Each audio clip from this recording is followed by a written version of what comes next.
Okay, today I've got a lot of slides, and so this has been a popular topic. A lot of producers phone me to talk about problems they've had with breeding soundness evaluations, fertility problems. I work a lot with their veterinarians. I've received samples from all over Western Canada to deal with. I deal with insurance cases, all that sort of stuff. As we talked about in my biography, I've spoken all over the place, Las Vegas to veterinarians, all that kind of thing. So having said that, there's going to be sometimes what's in this talk I've had in 6 hours of talks. And so if there's a particular area that you feel that we haven't covered a lot of, you wanted to learn a little bit more about, I've talked with Cindy here. I'm very happy. I've done webinars before, and perhaps we could coordinate a webinar where you could just kind of come online and listen to me chat, or we could have a question and answer type of session then. And so what I'll try to do is roll through this today and not take up too much of our time before we have our break. And then after that, I won't be around that long. I'm going to head down for our next event. I don't want to be on the icy roads, so I'm going to get away fairly quickly here. All right, so beyond the breeding soundness exam, I'm sure as cattle producers, most of you have had a breeding soundness exam done on bulls, or evaluation, whatever you like to call it. A semen check is what it's often referred to in Western Canada as.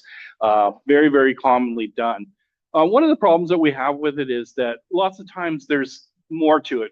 Folks phone me up and they say, well, this bull's not working out. It did have a breeding soundness exam. It's supposed to be good. What's going on? And so we're going to dig a little bit deeper into what some of these tests mean, and other things that are important in terms of overall fertility for the bulls. So miracle conception, I think we've all heard, that faint hope clause. It really only takes one sperm. I've been involved with breeding horses before, and they have that mare that they really want to get pregnant, and a stallion that is subfertile, and you always hear horse people talking about it only takes one. Yeah, that's true. But really, when we're talking about cattle production, really what we're talking about, it's going to take more than one sperm to achieve the kind of results that we're looking for. And that's a lot of cows pregnant in a short period of time. So a lot of animals coming in heat that need to get served and need to have pregnancies established. So we look at a population of breeding bulls, just a general group of bulls here. The vast majority of these bulls are going to be fertile. Okay, so vast majority we could go through. We know that I could know nothing about doing breeding soundness tests, take a group of bulls, get a semen sample, check off that they're all good, and for the most part, I'll probably be right. Okay, so that's reality. Now, what I'm doing though, because each one of those bulls could potentially be out with 25, 30, even 40 females, those few bulls that are sterile we need to find, because the cost implications are huge, and there's very, very few of those. And then over here, we have what we call subfertile bulls. And as you can see, the arrows go back and forth between fertile. What happens here is the bull might have been fertile to begin with, but there's been something like what we might call an insult to his sperm producing ability. Maybe he's been sick, maybe he's been lame, maybe he's been poorly fed. Maybe there's been some stress in his life or something like that that causes him to be subfertile. And those are the kind of bulls that we really need to look at, because they're not going to achieve the goals for our producers, okay? So when we talk about beef cow calf economics, we all know there's four major determinants of profitability. And so the big one, of course, is percent of calves weaned per cows exposed to the bull. So we want to have a lot of calves born, okay? So fewer bigger calves generally aren't going to make you as much money as more smaller calves. So if we're talking a 100 cow herd, and you said, I had some really big calves, but I lost 10 of them, so you got 90 of them, you'll likely do better if you had 95 calves, okay? So you only lost 5 versus those 10 great big calves. Simple things like that. Weaning weight is important in there. So if you can get them to the right weight to maximize profitability, that's a great spot to have them. Production costs, we know that plays a big role. Feed, fuel, vet costs, labor, etc. Labor costs, it's getting harder and harder to find people to work. It's getting more expensive to have labor on our own farm. I just got exhausted, and unfortunately my kids got older and they got interested, so I'd say I raised my own labor. So they actually help out a lot, but they still cost too, because they actually own a bunch of cattle. So and those cattle need to be taken care of. Calf selling price also plays a role, and so that's really where gross income comes from. Therefore, in most of the cow herds, we have a goal most of the cow herd must be cycling by the beginning of the breeding season to maximize all that, right? So that we can get those bigger calves and get them off so they're weaned at a larger size, have them nice and healthy and that sort of thing, and ready to go to kind of maximize the profitability potential. So after cow calves, we have something called uterine involution. That's when the uterus needs to repair and get ready for the next calf. Okay, so a cow, some people will say, well, I'd like to have my cow bred back 3 weeks after she's calving. Well, that's not really logical. And I do hear every once in a while somebody say that. It's usually going to take about 6 weeks or so for that uterus to clean up and get repaired. Also, cows need to have a period of time before they start to cycle again. Okay, so during mid-pregnancy, they've actually stopped producing follicles and their ovaries have largely shut down, and they're really focused on producing progesterone to maintain the pregnancy. And so once they give birth, their ovaries need to come back into function and they start to cycle again. One of the problems in beef cows is that suckling or nursing that baby actually suppresses cyclicity in them. Okay, so they won't return. And so, 40 years ago, before we made some advances in nutrition and so on, one of the ways to get cows to start to cycle after calving was to pull their calves away. I know it sounds crazy, but it was called the sham treatment, and they used to take calves away from the cows, and they had to be out of sight, because when a cow, if she could hear her calf bawling, it still caused the release of oxytocin. It caused that stress for her and that milk letdown that she wouldn't resume cycling. So can you imagine shutting calves away? That was what they used to do to try and induce cycling. And so that induction of cycling, now we do know that we can have some cows that will breed back 50 days after calving, 60 days and so on, we'll catch those up. But that can take longer. And so over here, I put 40 to 45 days to resume cycling. That's kind of a max over on this side. If we can beat that a little bit, great. But you take 42 and 40 to 45 days, that basically comes out to 80 to 85 days. And really, that's kind of the max amount of time, 80 to 85 days after she's given birth, that we need her to get bred back to maintain a 12-month calving interval, or we're going to be sliding. Okay, so we're going to be sliding, and we're going to be coming 13 months, 13 and a half months, kind of like the dairy type of situation, and we don't want that in our beef cows. So that's kind of what those numbers mean. So the next calf will be born later in the season if you can't do that. So getting those cows pregnant, factors determine the number of cows showing estrus early or in conceiving on the first service. Okay, so what we have is estrus in the first 21 days of the breeding season, of course, time of calving. So if she's calved earlier in the calving season, great, she's had more time to catch up. Body condition at calving, right? So thin cows are going to have trouble returning to cyclicity. So we want to have them in good shape.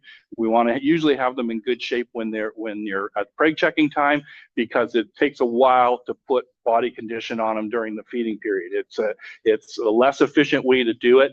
If you think about a body condition score generally using the 9-point scale system is equivalent to about 150 pounds of weight. And if you think about the kinds of gains that you can have feeding them forage, probably a little bit of grain too, it can take a while to get them up a body condition score. So that's another part of that. And then we have age in there. Okay, first calf heifers, it takes longer for them to return to cyclicity. They're young, they're still growing. So if we haven't grown them out well enough, they can automatically, even after their first calf, they can get delayed. And so they'll end up calving later and later and later. And that's one of the arguments I have against raising heifers to too small of a size. They talk about being able to raise them to 50% of mature size at breeding rather than the 66% of mature size. The trouble with those is that if you study them over a longer period of time, they'll fall out sooner. They'll end up getting later, or they'll end up coming open in subsequent years and getting cold. So you want to make sure that they're developed good, because they're going to still be growing when they calve. So you want to give them that opportunity. So if you can see here, you can see this is old stuff, 1987 Wilt Bank type of work. And then what I added in here is a couple of things, is genetics. Nowadays, we've really worked on this. We worked on different breeds. Crossbred animals tend to be more reproductively efficient. We've got that effective heterosis there. Fertility of cow families, even within our own herd. My daughter's done an extensive amount of work looking through cow families we've had. So I've had the Red Angus herd since 1997 or 1998. She was born in 2000, my daughter. she spent a lot of time digging into different cow families and how well they've lasted. And it's quite amazing to find out in over, we have 110 females or so, and she pointed out to me that 30 of those females all descend from one really fertile cow that we had in there, and how that really is kind of stood out in our herd is that they all relate back to her, the different sires that are used. So that's why I had fertility of cow family. Fertilities of sires are in there. We've also done a deep dive into sires and different sire groups that we've used over the time, and found out how many replacements that we actually ended up having in the herd and how long they stayed in the herd. So that can be a big part of it. It all ties into genetics, and of course, selection pressure plays a role in there. If you're giving them second chances, lots of second chances. Oh, well, just she's really nice and I really like the looks of her.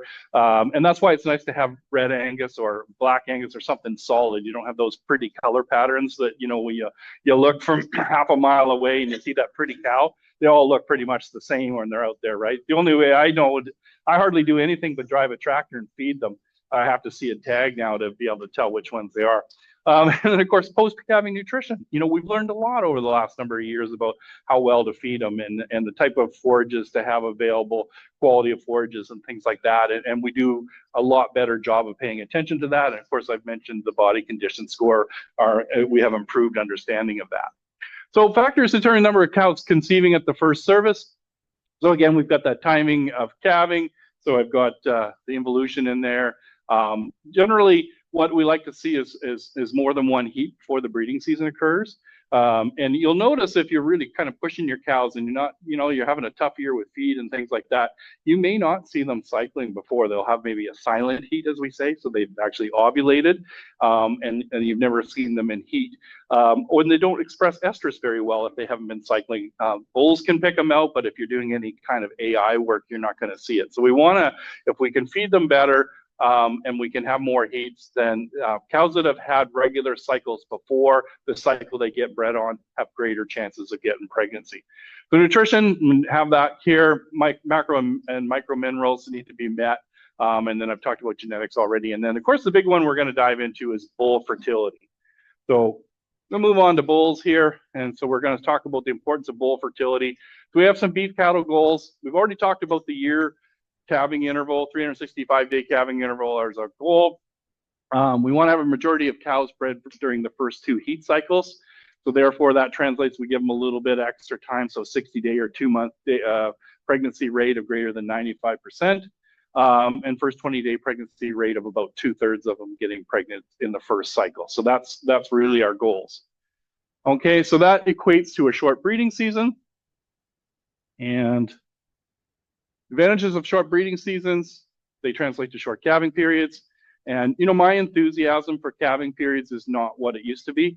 I know lots of people will say, it's just like Christmas. To some extent it is. If I bought something new and I bred it, it's different. But around my place, it's still going to be a red calf.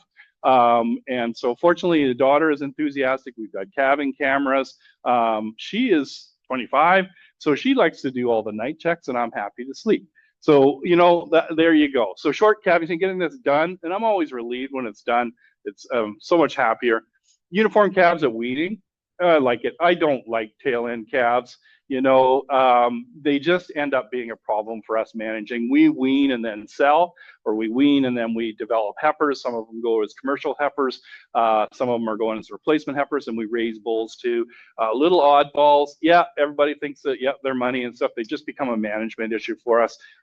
This year, we didn't have anybody stuck in a bale feeder. Last couple of years, we got that little calf that's 400 pounds or 300 pounds, and everybody else is 700 pounds, gets stuck in a calf feeder and then breaks its leg and you shoot it, so you want those out of there. Okay, and management efficiency of cows and calves, and that ties right into it as well. So requirements of short breeding seasons. So we talked a bit about those highly fertile cows. Simple biological fact is a cow is responsible for her own pregnancy. Bulls, they must do their part for several cows. Okay, so he's got to do his part for several cows. So that's why I've really emphasized we need to have highly fertile bulls. Cows, 1 calf, bulls, many cows. Okay, so typical bull to female ratios that you'll see across the prairies. I'll recommend less for yearling bulls. until you know what they can do. We'll usually keep yearling bulls close to home so that we can check them every day to make sure they are breeding, make sure that things are going okay with them. We talk about 1 to 20 or so for a yearling. They've gone up sometimes if the breeding season has been extended, or they're more like a long yearling type of thing. Other bulls 1 to 25. We have some 3 and 4 year old bulls out there that are probably 1 to 40 to 1 to 50. Okay. When I used to work a lot with the PFRA, they were talking about 1 to 34, 1 to 35 type of situation. And the number of bulls when they were at full strength, the number of bulls that they were buying a year, if they went from 1 to 25 to 1 to 35, it saved them $1 million worth of bulls a year. Okay, to extend their bulls out. And so that's what kind of numbers that we look at is if you're assured of your bulls' fertility, you know what they can do, stretch them out. Okay, so they can do that. And that's the advantage of knowing about if you've got highly fertile bulls. Okay, so breeding soundness evaluation, the BSE, and we always refer to them as satisfactory potential breeders. Like we have the satisfactory, he passed his semen test or his BSE, he passed it. That's satisfactory. But really, the rest of that is potential breeders. Because, in the veterinary business, we never make 100% guarantees. It just gets us in trouble, right? And so without that, putting that joke aside, that is one of the problems with biological subjects. Okay, I sell bulls too. And that's always a part of it. If I sold a piece of farm equipment, I could put a warranty on it. It was a man-made thing. I can fix it. Sometimes with the bulls, I can make a guarantee on him is that if he doesn't work, we'll get him replaced. We'll get you another bull. But I can't 100% say that bull is going to work 100% of the time, right? And that's kind of the thing with biology. So for these satisfactory potential breeders, we want to have them physically sound. We want to have good semen quality. We want them to be able to complete service. And a breeding soundness evaluation should always be more than just a semen check. A semen check, yeah, great. Most of our problems, once they hit the veterinarian, are going to be with semen, but it really needs to be more of that. And this is where I'm kind of digging into that for you and give you maybe a few other little pointers to take with you. Oops, what did I do here? There we go. Okay, so we talk about this. We've got the physical exam. In the physical exam, we include scrotal circumference. That's more important than just meeting minimums. There's some key things that we're going to talk about there. We've got our semen quality. In semen quality, sperm morphology is a big one. Sperm motility, so the vet throws it on the microscope, takes a look, makes sure the sperm are swimming. In the old days, there'd be veterinarians, that's where the semen check ended, was they look like they're swimmers. That's not good enough. We want to make sure that we're checking in morphology, and we'll talk about some reasons why we want to do it. And then finally, we have the sex drive and serving capacity in here, and I've got some details for you on that. We talk about breeding soundness evaluation. Sometimes it comes up, how often should you test your bulls? Well, we say 30 to 60 days prior to the breeding season, every bull, every year, okay? It's an insurance. Make sure that your bulls are working, every bull, every year. A single BSE is not good for the life of the bull. Bulls change from season to season. And of course, I've worked with pastures where we end up with venereal diseases, trick, Vibrio, okay, Campylobacter, and there'll be pockets of them across the prairies. I don't hear that much about Manitoba, but certainly I've worked with bulls in southern Alberta, areas in Saskatchewan where we're dealing with Vibrio, sexually transmitted diseases in there. And so part of our BSE will be collecting the semen to take a look, and we'll be scraping those bulls, looking for we'll be sending them in for PCR tests to take a look for the Vibrio, which is a bacteria, or we'll be incubating them and taking a look for the parasite, which is trichomoniasis. So those are some things that we want to think about. So satisfactory potential breeder is one of the classifications that we're going for. Also in Western Canadian Association of Bovine Practitioners Breeding Soundness Evaluation System, we have the questionable category. We'll talk about what that means. And we have unsatisfactory, those bulls that fail. A number of years ago, decision deferred was brought in, DD. I don't know if they use that term here, but if you go to a bull sale in Saskatchewan or Alberta, the bull comes through and he hasn't passed, so he's a yearling bull, and he's a DD bull, decision deferred. So decision deferred generally means that the bull has a problem with his semen. Maybe he's got too many defects. He looks pubertal, so he's still developing. Generally, there'll be some proximal droplets there. And so what they want to do is they'll say, yeah, we'll fully guarantee this bull. We're selling him as a DD bull. Vets looked at him. He just doesn't pass his test today. The joke is often made he needs to study harder for his semen test, but he'll be tested and then delivered and go ahead. So there's some interesting things with decision deferred. It is a category. Decision deferred is really up to you whether you buy a bull like that. So if you do buy a bull that's a decision deferred bull, you haven't bought a bull that's passed his semen test yet. You do need to communicate effectively with the bull seller about that bull to make sure that there is going to be an opportunity to test that bull, what that means if there's a backup situation for that particular bull if he doesn't pass. If you're in the situation where you're going out to buy a bull that you want to collect semen from and sell semen, he's going to be the top end. You're spending many thousands of dollars. We spend many thousands of dollars on bulls now, but let's say north of $20,000, something like that on a bull, and that's got to have it. Don't buy him as a DD, okay? Because if you end up needing a replacement and you've bought one of the top 5 bulls in a bull sale, you're going to have trouble replacing that bull. Okay, unless you've worked out with the bull seller that they're going to give you a major herd bull, like the bull sire or something like that.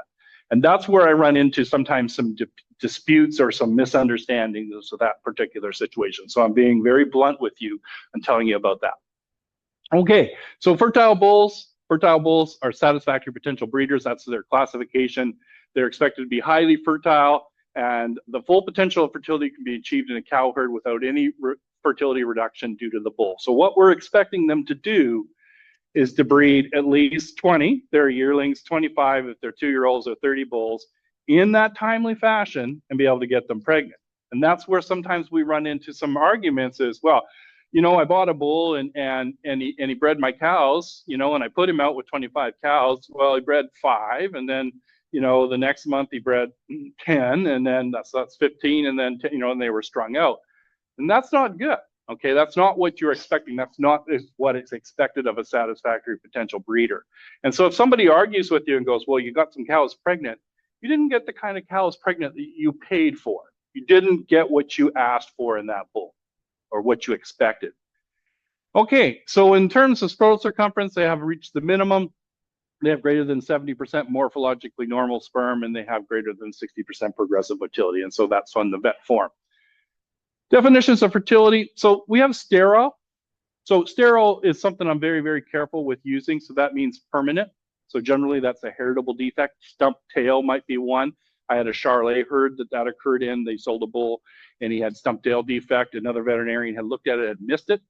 The producer that bought the bull ended up with 0 calves. Veterinarian got sued for the cost of a calf crop. Okay, so the entire cost of the calf crop as well as the cost of the bull. So that's a sterile situation. They do not sire any calves.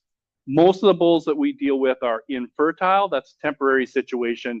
Sperm morphology defect the bull will recover from. So you'll have some pregnancies, okay?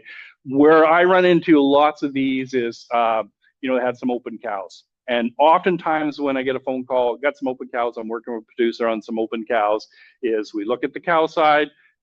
As you guys know, because we've talked about it, the bull is responsible for the pregnancies of many.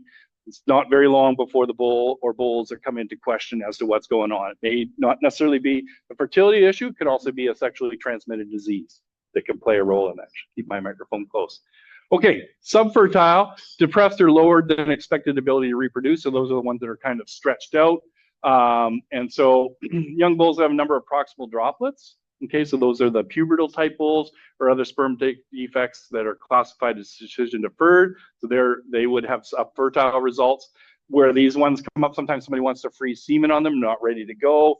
They're turned out with cows. We get some returns. It causes a little bit of a panic in them.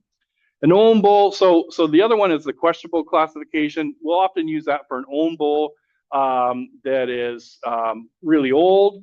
Maybe he's slow to get around.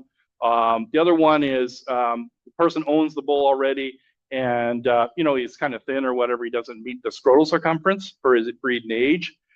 He's at best questionable. So he's below the minimum. I do not want to put a satisfactory classification on that bull.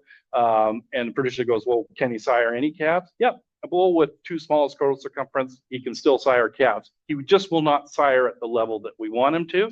Producer will say back to me, well, I need an extra bull around here. I got 20 late cows that I want to put into a bred cow sale if he can get them pregnant. Yep, he's fine for you. The reason I'm only putting questionable on him so that you can't resell him to the neighbor and say, yep, Colin tested that bull, gave him a satisfactory.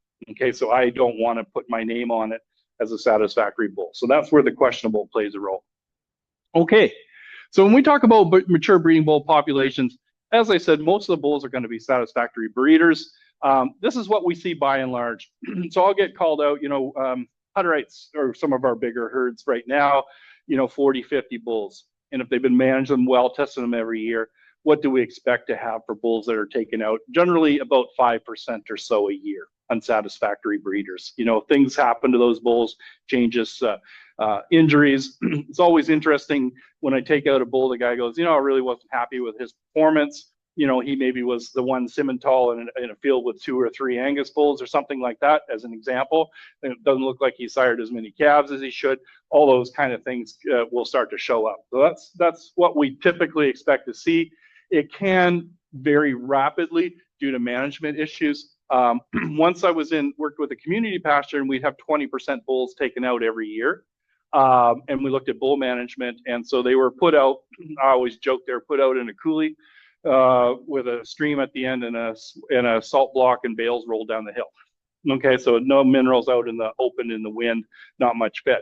Other situations I've run into is, the bulls get pellets all winter long. I don't know what's wrong with these bulls. They get mineralized pellets with rumensin added to them and so on. Then I had a pasture manager come to me and he goes, you know what the other guy was doing? He only put pellets out. He told you he fed pellets, but he only put them out on really cold days, below -20, and he put them out with a wheel. And that was all the bulls were getting, was a wheel on the back of the tractor that leaves a little pile. And they were getting that, and then they were so hungry, they were stomping through it, making a mess of it. So, those are things where you dig a little bit deeper and you find those problems.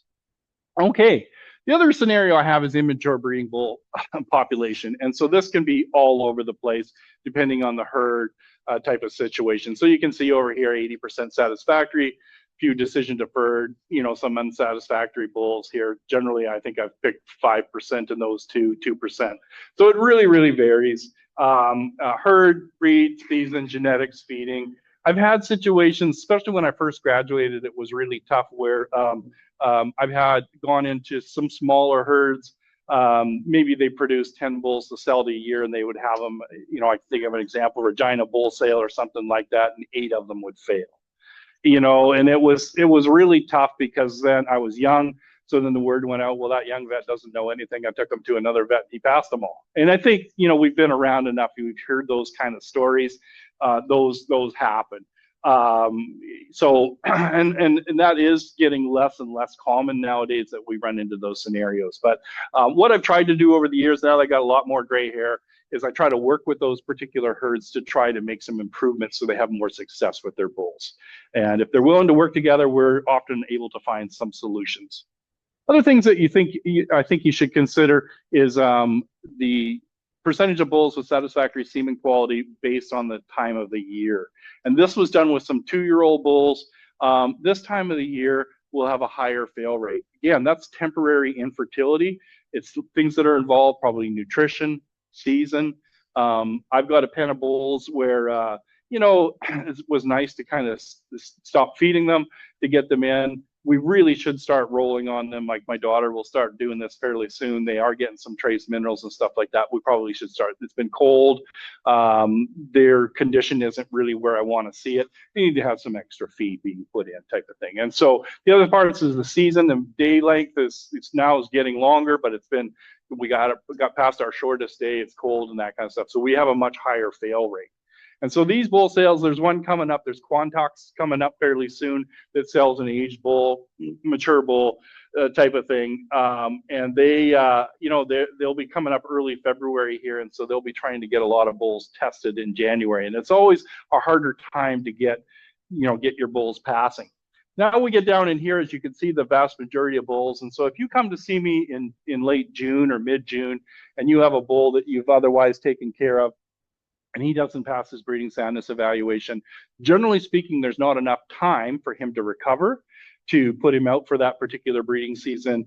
And also, I always say if a bull is not at his peak by the summer solstice, okay, the 21st of June, then he doesn't really have much excuse. Okay, so he needs usually to be replaced if you find all the way down here, because the vast majority of well taken care of bulls are going to be fine by June, July. So you don't have time. And that's another reason, timing on your breeding soundness evaluation. Don't start your breeding season and then bring me a bull, okay, because he needs to have his sexual rest for a couple days so I can get a semen sample on him, and then it becomes very hard to find a bull, okay? So do keep those things in mind. So we've talked about this. Physical soundness includes growth circumference, semen quality. We've talked about that. Number one reason bulls fail the BSE is sperm morphology. And then down here, be able to complete service. So complete service incorporates sex drive and ability to mount and serve the cow, relies on owner history and observation. Okay, so that's a big one. That's part of it. And then we have the next one here. This is our form. I'm sure many of you have seen this before. And then if we circle this, we have the sex drive and mating ability. It's the first question. And so lots of times for yearling bulls, we circle unknown. And for other bulls, I'll ask you, you have a calf crop? Yep, yeah, we have a calf crop on the ground. So I'll put recent observations. He has a calf crop. As you see here, most cases, the onus is on the producer to evaluate this important aspect of bull fertility. I will tell you, doesn't matter about physical soundness, scrotal circumference, and semen quality if the bull can't mount and complete service, right? He has to be able to do this. And this is troublesome.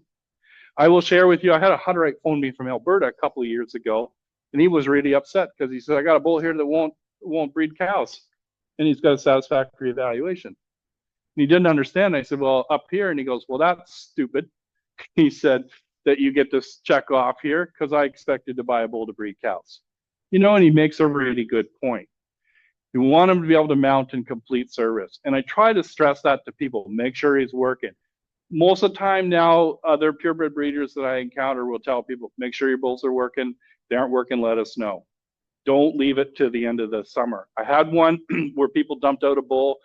It was a 2-year-old bull, so that should be okay. They dumped out a 2-year-old bull that I sold, and then they had out of 30, over 30, slightly more than 30 cows, they only had 5 pregnant. Okay, so they're upset. It's the fall. What do we do about this particular situation? I did replace the bull, but a veterinarian friend of mine said, you replaced the bull. The bull had a broken penis. Okay, so they didn't check it, nor did they tell me. I just made it quiet. I just never sold them another bull. Okay, those things happen, but broken penises happen generally in older type of bulls, aggressive breeders. That's why he had 5 pregnant right away, and then he broke his penis. Nobody checked them all summer. Check your bulls, right? So get out there and check your bulls, make sure that they're going on.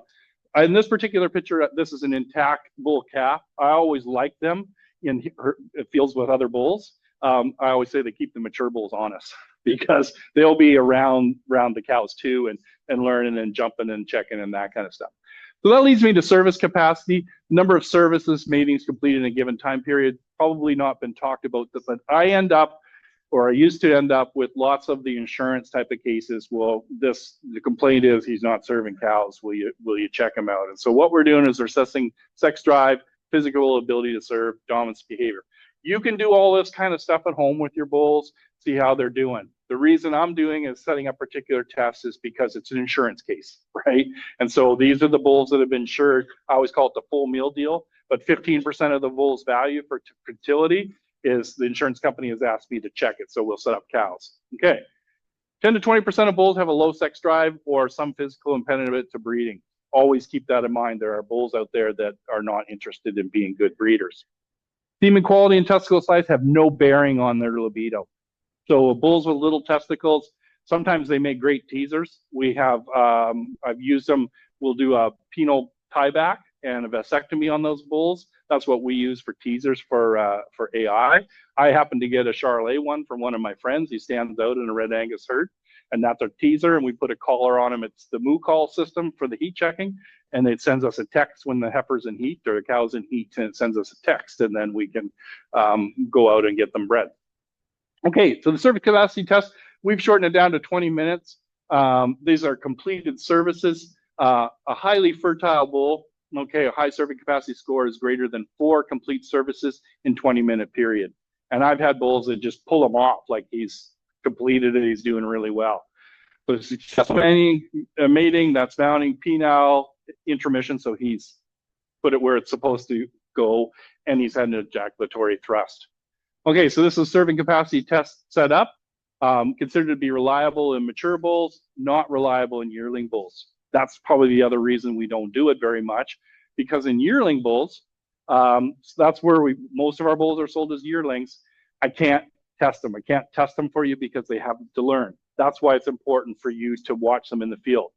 Those that are presented to me, generally when they come to me for the insurance checks, they're now 15, 16 months old and they've had exposure, and we will test them out and see what's going on with them. So this is what happens with the serving capacity test. The females put in stocks like this. We usually sedate them.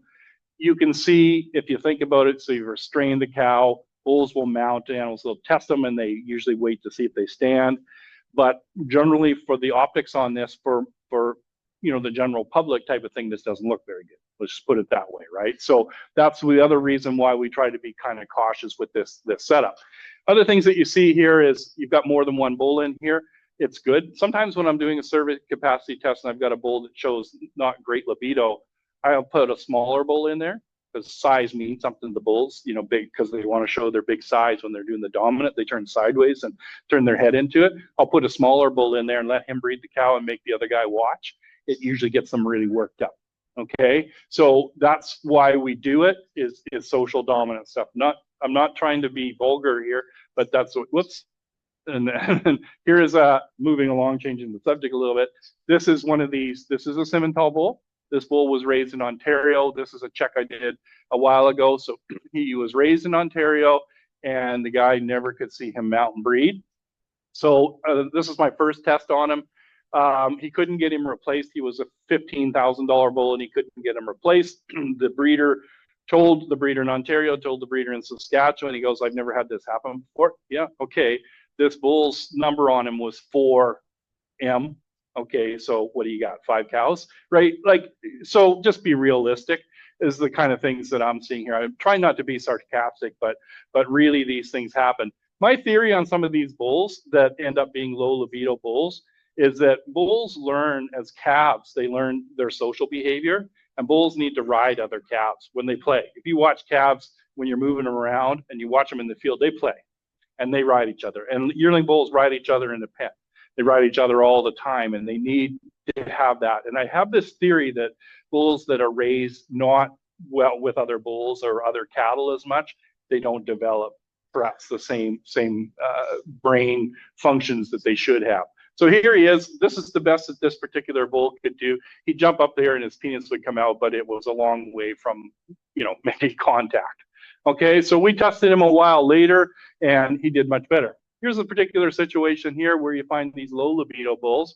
This guy came in, and he just preferred to lay down, okay, and rest during the whole situation. Other things that can help you is if you're a purebred breeder, even if you're not a purebred breeder, you can do parentage testing. And so we've been doing some projects. I did a project in 2015 where I did DNA on all the calves. So we got it paid from 5 bulls in different and they were in different breeding fields. And we'd find sometimes some of these really aggressive bulls didn't necessarily serve all the calves. It would be, for example, a bull that kind of watched and waited on the side and would come in. Why did he, the other bulls served? Why did he? Well, his sperm, perhaps higher motility. They talk about sperm wars, that sort of thing, but they would sire more cows. And we'll see that over and over. So another route that you can have is that you can actually DNA test your calves. And it's not that costly now. DNA your tests and have parent, and so you've got 2, 3 bulls, you'll see big differences. Another example that I had 2 Hereford bulls in a field in southern Saskatchewan, and we did DNA on them. We did the breeding soundness evaluations. Everybody was the same. And the owner had a feeling, and their feeling was right. They were put out with 55 cows. One of them bred like 41, and the other guy got the rest. And we're seeing this over and over and over again. I don't know where we are in terms of taking that a leap forward. We do know that some of those bulls, when they're on their own, because social dominance plays a role, they will step up to the plate. So that guy that only bred whatever, 11 cows or something like that, they will step up. They never seem to be quite as good as the guys that will breed the other ones, but there's still more work to do there. So this is some work done in the early 90s. Simpson Ranch we used to work in. They had about 1,000 cows there breeding at the time in Cochrane, Alberta. And this was based on serving capacity tests. And this was first breeding cycle. And this was calving. And as you can see here, it separates out moderate and so high and medium libido bulls were very similar early on. But the higher libido bulls, you know, as you get a little bit further out through the first cycle, they kept on going. Right. The other ones, the medium ones, they would breed just about as much, but it was sort of like, oh, well, I've had enough of this. You know, I'm kind of sort of lazy. And so they would start to breed less as we went on. So it actually separates out that your more aggressive breeders will actually get more cows pregnant in a shorter period of time. Okay. Other things that you see on serving capacity tests, this is corkscrew penis. This is the most common penile deviation in the bull. And so you'll see these. And so again, if you're out watching your cattle, I get phone calls about these, generally through a veterinarian. You got a producer out, he says he's got a bull that looks like he just can't put the penis in. They will typically twist when they go inside the vagina. They will twist during electroejaculation. I've had a little bit of misinformation going out there. When you electroejaculate them, you can see the penis do a twist, and it does a curve, usually to the right, over like this. They will do a curve like that. That happens. Electroejaculation isn't a normal type of thing. It doesn't mean that they're going to do it naturally. And we found no relationship to that. I want to make sure that's clear here. But if you see this when they're mounting a cow, this is a problem. Generally, they've had a few, 1, 2, maybe 3 seasons of breeding okay, and they start to do this. Generally, in Western Canada, we call these bulls at this time. You can fix this surgically. Yeah. Okay. Good. So other things, more on physical soundness. So we want to be able to move through a group of 30 or more females. We need to have good eyes, good feet, good body condition, and good scrotal circumference. And don't forget to assess the testicles and epididymis, because we sometimes find them, the little lumps down, the epididymitis, that's where the sperm is stored. Sometimes they're missing one of those, and it doesn't feel very good. They don't have as much sperm producing ability. Eyes, pink eye scars. So if you had somebody that you're buying bulls from and you've got bulls with cloudy eyes, don't buy them. Okay, those bulls shouldn't be satisfactory and they shouldn't be in a bull sale. Those cloudy scars, especially if they had a bad pink eye, they're never going to recover from that. I had bad pink eye in my herd a number of years ago. I've got it cleaned up. I got better fly control, things like that, but it will permanently scar them. Okay, so they need 2 good eyes for breeding. Bulls need to see to breed. They can't be blind. They need 2 good eyes. So then you have squamous cell carcinomas, especially in your white-faced cattle, squinting, and so on. Body condition score. So you may be more used to the 5-point system similar to dairy cattle. Okay, that's probably more commonly used in Canada. So on the breeding soundness evaluation forms, the average is a 3. You know, so in cows, the pre-calving ideal is 3, 3.5, somewhere in there. You'll see that on there.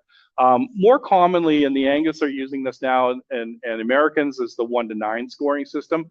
So that translates to a pre-calving ideal about 5 to 6. Perhaps as low as 4. So that's what you'd like to see in the cows. For bulls, ideal body condition score for bulls pre-breeding is 6 to 7 on the 1 to 9 scale. So whereas cows, you know, we had 5, 6 before calving. So somewhere in here, we've got a little bit heavier. We've got 6, 7 here. A good analogy I've had is a breeding bull should have a physique like a football player. So like, and I say kind of performance athlete, but not a long distance runner. You don't want one looking like that. You want a physique like a football player. They're going to work hard if that's what you want, and we all do want that. In that first 21 days, they're going to lose weight. Another story that I like to tell is if you've lost cattle to bloat on alfalfa or grazing alfalfa, or if you've gone out, and as a veterinarian, I'd see this, I'd go out and there'd be 2, 3 dead cows and a bull. So why is there a bull in this situation? The odds of him, if he's 1 to 30, of a bull being in this situation seem like they're less, but it'd always be a bull. And I brought that up with a colleague, and he goes, yeah, you know, you're right. It's often there'll be a bull in that particular situation because it's usually early. So it's in the springtime. Okay. So when the forage is young and growing, we're more risk of bloat there. They're wrapping their tongue around the stuff, right? Yanking it out. That's what's come my concern, where a little bit more mature alfalfa, if it's in there, you're not going to have as much problem. They'll selectively graze, correct? So what happens is they're wrapping their tongue around it, but they've been busy breeding cows, and bulls will go a few days without eating much. They're not taking in that dry matter. And then all of a sudden they gorge, right? So they get into some new stuff with the cows, and then he's dead too, right? So that's one of the things here that you'll see. Okay, other things poor body condition might be related to is wooden tongue, getting in the mouth. Along those lines, I always think of a bull. I had a Charolais bull one time that was drooling and he had poor body condition. And so we got a speculum and he opened his mouth and he'd been kicked in the face. So he had a broken lower jaw, like his lower jaw would actually move. So he got kicked in the face. So there was not much we could do about that. We get actinomyces going on, so the lumpy jaws. So barley on, foxtail awns, things like that. I absolutely hate foxtail. I'm sure you also have it in Manitoba. So lots of problems with that. Other things, feet and legs, sand cracks, we get a lot of those. Corkscrew claws, generally from some overfeeding type of events. These are corns, so interdigital fibromas or corns, puffy joints, that kind of stuff.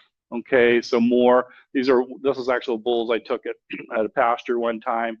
This is one of my neighbor's cows I took with the sand cracks in there.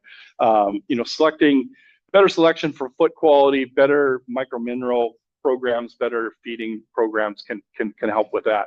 So what does lameness and how does that relate to semen quality? So pain associated with lameness tends to have a profound effect on semen quality.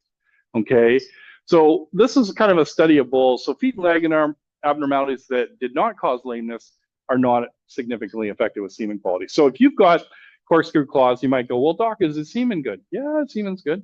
Corkscrew claws, he's got a corn. Yeah, his semen is good. But if they ever become lame, so this includes foot rot too, okay? Bulls that are lame, lameness in them is profoundly painful. And a lot of them will have poor semen quality.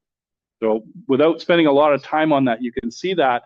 So bulls with foot rot, just because that's probably one of our most common things that we're going to see in pasture with bulls. Bulls with foot rot, pull him. Pull him out and treat him, and pull him out and replace him. Don't treat him in the pasture and expect him to stay or return to fertility. It's going to take some time to be able to do that. I'll talk more about that if you want me to in a webinar at some point. Okay. Testicles. Testicles produce testosterone, male hormone, male characteristics in libido. Also, testosterone is important for production of sperm. Higher level stress suppresses testosterone. Okay, and so then they don't produce as good as quality sperm. Immature bulls, each gram of testicular tissue produces about 17 million sperm a day. That's all day, every day. Okay, so 17 million sperm. Where do most of those sperm go? The dead sperm, they get shed out into the urine and they pee them. So when you check urine on any mature male that's intact, you're going to see sperm floating through because they get washed out of the system. Okay, so when we look at scrotal circumference, what do we mean there? Testicular development, paired testis weight, so weighing the testes so you can see how much sperm producing capability they have, relates to scrotal circumference. Almost always testicles are shaped like this, kind of an elliptical, okay, or like a sphere type of thing. And how you determine the capacity is pi r squared, pi, like we learned in school, r squared radius, actually I think it's cubed, no, it's squared, times height of the testicle or length of the testicle. And that's by and large, I've had some people come to me and say, no, Limousin bulls or Speckled Park bulls, they have a longer testicle. Yeah. So they got more punch in a different place. No, they don't. Bulls have testicles like this, okay? So if you take a look at a chart like this, so for every 50 grams per centimeter, 50 grams of testicular tissue per centimeter. So a bull that has a 34 centimeter scrotal circumference has a paired testis weight of 400 grams. A bull that has 36 centimeter scrotal circumference, which is only 2 centimeters bigger, has 500 grams of testicular tissue. Okay, so that's quite a bit. That's 100 grams times 17 million. You take a bull at 30, so this is a little bull in the US system, regardless of breed, 12-month-old bull passes at 30 centimeters in the US. So he's 30 centimeters scrotal circumference, he's 200 grams. You look at him compared to a 36 centimeter bull, look at that, like 300 grams, over twice the testicle sperm producing capacity. So I do this comparison, 34 centimeters and 30 centimeters is 4 centimeters is 200 grams. That's twice as much. Difference between 34 and 30 is twice as much sperm producing capacity. When I'm out buying bulls that I want to have as herd bulls, I like to have bigger. Bigger is better. Okay, you can arguably get too big, and we won't talk, but there's other reasons for that, but generally bigger is better. And we have 3 times between 30 and 38 centimeters. Our expectations from that 38 centimeter bull are realistic. We'll get more out of them. Other things on scrotal circumference. Lifetime potential testis size is determined before weaning. So if you haven't fed those bull calves very well, they've been born twin and you left the twins raising together, they will not develop as big a testicles as a bull that was fed better prior to weaning. Okay, supplements, pulling them off, weaning them early, that makes the biggest difference. Nutritional level post-weaning has no effect on testis size of yearling and older bulls. You'll have an increase in fat around them, tissue, but no increase in the sperm producing tissue that's in there. So really the key is pre-weaning. Other things, scrotal circumference is important. The best way to select for early onset of puberty in heifers is to select bulls with larger scrotal circumferences. That's generally between the 30 and 38 centimeters. If you get bulls that are 35, 36, 38, 40 centimeters within breed, you will not be able to tell the differences between 40 centimeters and 36, okay? Just telling you it's the wide range. And so there's been some recent work done on it. It is not as pure as we thought it was. Other things I want you to think about, this is nearly 3,000 bull BSEs that were done in Western Canada, variety of different breeds. 80% of these bulls were between 1 and 4 years of age. Percentage of normal sperm was lower in bulls with less than 34 centimeter scrotal circumferences, okay? So lots more defects in those bulls, okay? And then cows exposed to bulls with smaller scrotal circumferences were less likely to be diagnosed pregnant and had a longer interval from calving to conception, okay? So less likely to be pregnant, so they're not getting them, they're not producing the sperm to get them pregnant, and they have a longer interval from calving to conception. They're not getting them pregnant soon enough, okay? So that's the reason to get bigger bulls, bigger testicles. Semen evaluation, we look at volume. Few different things with volume. We look at the concentration of it, gross motility, individual motility, staining alive, and morphology. Volume and concentration, we really need to have just a good representative sample. So, and we want to look at how concentrated it is. Too little volume and poor concentration might be a testicular degeneration. So you've got a mature bull and you go, oh, his testicles seemed a little bit small. Maybe they're soft. All we get out of them is water, right? It doesn't look like there's a lot of sperm in there. So that's a problem there. Other things is the other end of the spectrum. I've had samples where they'll have 5 tubes that are very concentrated like this. It just keeps coming and coming and coming. And there's loads and loads and loads of it. And that is a situation where we have a sperm accumulator, and that's often called the rusty load. Has anybody in the room heard of the rusty load? I see a few nods, okay. So we do hear about it. It'll pop up again in bull sales. You know, so bull didn't pass his breeding soundness evaluation. They'll go, don't worry, or he's been DD, he's just a rusty load. I try to avoid using rusty load. As you know, generally I don't teach it that much anymore because it sounds kind of catchy. And what's happened is auctioneers from the block will tell you every bull has a rusty load. A rusty load is a really specific condition, whereas a bull, generally an older bull, he's not passing that sperm out that he produces every day in his urine, okay? So he's not washing it out, and so he's filled with lots of volume and lots of dead sperm. What happens with those particular bulls is they go out into a breeding situation, and the first several cows that they breed come up open, and it takes them a while to clean out, and so you're losing efficiency with that bull. He's not as fertile as he should be. So that's the story on a sperm accumulator known as a rusty load. Other things, motility and percent staining alive put together, that means sperm viability. And then gross motility, I'm not gonna spend a lot of time on it. It's on your forms that you can see. Generally, we're looking at greater than 60% motility being good, affected by handling, and percent staining alive should be greater than 60%. So sperm morphology is the #1 reason why bulls fail the breeding soundness evaluation. Okay, so when we take a look at the testicles, these are called seminiferous tubules. There's millions of them inside the testicle. These connect at both ends to the center of the testicle. Inside here, these are these tubules.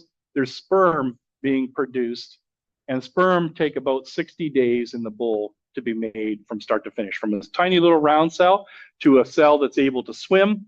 Takes about 60 days. Then they are moved. They just kind of, they swim along and there's fluid in here, and then they come out into the center of the testicle. And this whole testicle, if you put an ultrasound on it, just looks like, or if you cut it open, I'm sure you have with calves, that sort of thing. I don't eat prairie oysters, but if you do cut them open, there'll be that kind of pinky tissue, right? That's these tubules in here. And of course, in a baby calf, they're not producing any sperm yet. So whatever. So anyway, we've got the testis, and it goes up here, and through 15 little tubes, the fluid is reabsorbed and they go into the ductus deferens or the vas deferens, okay? And this is like 150 meters long, goes down the inside of the scrotum and down here, and it takes a sperm 10 days to move through here, through this tube, and it gets matured. When it comes to an epididyectomy, this is the little bump at the bottom of the scrotum, we actually go cut this. It's instead of a vasectomy would be taking the tube a little further up. We actually cut this so that the bull's sperm can't come through. When a bull ejaculates, he ejaculates out of the last 1/3 of this tubule. After that, he runs out of sperm for the day. Till tomorrow, he's done, okay? That's why it's good for him to have great sperm producing capabilities. So this is the cauda, the tail of the epididymis, where they ejaculate through. They actually mature through coming through this tube. Things that affect sperm production, I'm almost done. Things that cause problems, heat and stress are your two main causes. Heat and stress actually cause the same defects for the most part, okay? So what we have here, stress, pain, hunger, cold. Now you might think to yourself, well, what's stressful? Is stressful, is a trailer ride? No. Usually stresses need to be of about 3 to 4 days duration to be a good stress, like a bad toothache or things like storms and things like that. Heat, obesity is probably our #1 reason in Western Canada, so too fat. Okay, so fat around the sides affects their ability to produce sperm. Fevers, frostbite lesions, things like that. Season I've already talked to you about, hereditary, sperm defects, puberty, talked about that one. Toxicity, they're all known as moldy corn, mycotoxins, things like that. They're all known as actually in corn. Bacterial toxins can play a role. In the southern states, they have gazopol toxicity, which comes from cottonseed meal. Nutritional deficiencies in protein, vitamin A, selenium, to name a few. So we refer to these as insults or disturbances to spermatogenesis, and they cause, what happens with these is you have a decrease in sperm production, so that's where in the extreme case it becomes watery looking, and an increase in abnormal morphology. So we talk about the severity of the insult, duration, so when I said the stress needs to be 3 to 4 days, most common insults are heat and stress. So stress on the spermiogram, 3 to 4 days. Sometimes we'll end up with, if it goes away, we have relatively mild effects. Stress, just like it is in us people, is an individual thing, okay? So you'll have a group of bulls and you'll have a stressful situation. Some of them respond more dramatically than others do. Some seems to roll through it. We don't select them based on that. We don't go out and test them for stress tolerance in their sperm. But it's something to be aware of, is that some of them seem to do really quite well with it. Okay, 5 to 6 days, longer days, so 7+ days. Then we can run into what's called testicular degeneration. And that's where I've ended up with bulls, particularly very expensive bulls, where they've been fat and overfed, things like that. Their testicles actually shrink and they go down to almost producing nothing. And I've had results like, oh yeah, 38 centimeter scrotal circumference. Now it's just like 2 little bananas in there, you know, and you hear stories like that. It's watery, huge amount of defects. They can recover from that degeneration. Sometimes it's permanent, but they can recover from it. So that's an extreme form of an insult. Most of the time we're dealing with, 3 to 4 days, 5 to 6 days. Whoops, I keep doing this. Okay, so effective stress, again, almost done. So what's going to happen is, remember how I told you that this is a testicle? Here's some blood vessels on it. This is where the sperm is in the epididymis. It actually starts here. I was wrong over here. This is the head of the epididymis, moves down like this. This is the tail of the epididymis. This is the ductus deferens. This is where the sperm are stored. They mature coming through here. This is the proximal droplet. This droplet forms in sperm cells at the later stages of formation in the testicles and the early stages of maturation in the epididymis. This one down here, this is the most common sperm defect that you see in bulls. It's called the distal midpiece reflex. The vast majority of them are distal mid-piece reflexes. This one is the one that shows up first following stress because it forms in the epididymis. Bull ejaculates from here. So it's going to be the first to show up. Then the next one show up later. And this is giving you just a very brief picture of what happens with them.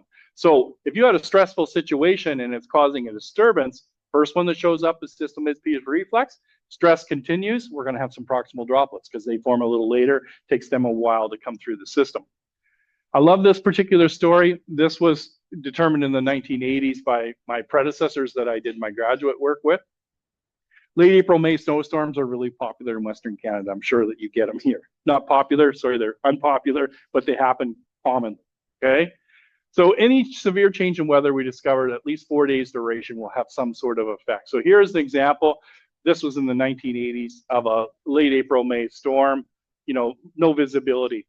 This is the community pasture. They were been testing bulls in the government pasture 5 days after the beginning of the storm.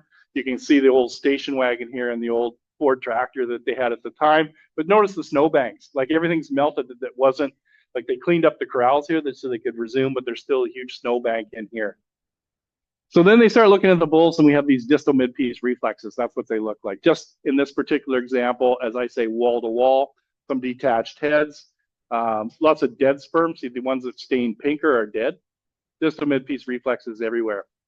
So we took a look at this of 117 bulls, percent of DMRs in the sample. So that's 15 to 25% DMRs, 26 to 50% DMRs in the sample out of 100 sperm, and 50 plus. And then the affected bulls that are each one of these categories, well, you can see that some had 15 to 25, and the very worst had 50 plus. So it's variable across bulls. But in total, nearly half the bulls were affected with distal mid-piece reflexes after that storm. And again, this is what we'll see commonly when we're testing bulls in the springtime. You know, stressful event, what do we do with that? The best case that we can do is generally rebook and come back rather than decision defer them because we don't know when they're going to recover. Most of the time it's going to be quickly, but we can't be 100% sure of that. Okay, so long disturbances, this is the other thing is we don't know what's going to happen. A long disturbance like a lameness, there's no sequence of defects. That's where you'll get a little bit of everything. And so in those particular situations, if I've been testing bulls and I have bulls come through and they're looking good for the most part, and I get one like this, I'll go, what was up with him? And I love it when I can get a story. Okay, is he had a tough winter, got beat up a lot. Some of the things that we've learned is when I was working with the PFRA with mature bulls, they had learned that we should probably have no more than 30 in a pen. It seemed like once we get pens of 60 and 80 bulls, is that bulls fail to be able to sort out a decent pecking order. If they're 30, he said, you know, and this is from a pasture manager, he said, look at these bulls with 30, they go up to the water bowl and they see another guy. It seems like a bull's brain says, I know who that is. I've worked it out. Maybe it's a little bump, right? And you see that they've got it worked out. But it said when it seems like when there's 50 and 60, they forget, they don't know his name, and it's on, right? And then a little one gets beat up. And I know it sounds funny, and I'm sharing this with you because I've learned a lot from other producers, right? Just watching, like, why does this happen? Is just look at their behavior, just like when you were saying, how do cows eat grass, right? Wrap their tongue around it. So you see this with their behavior. I wanted to put this one in, almost done. This is the sole abscess. This is the lameness one. And so this is a bull here, start of the lameness. This is day 0 here. And then, so he's presented for treatment. So somebody's got on it right away, which was clean out the sole abscess and get the pressure off the foot so it can drain out, put a block on it, right? So this here, the treatment is probably about a week after the bull's onset of lameness, okay?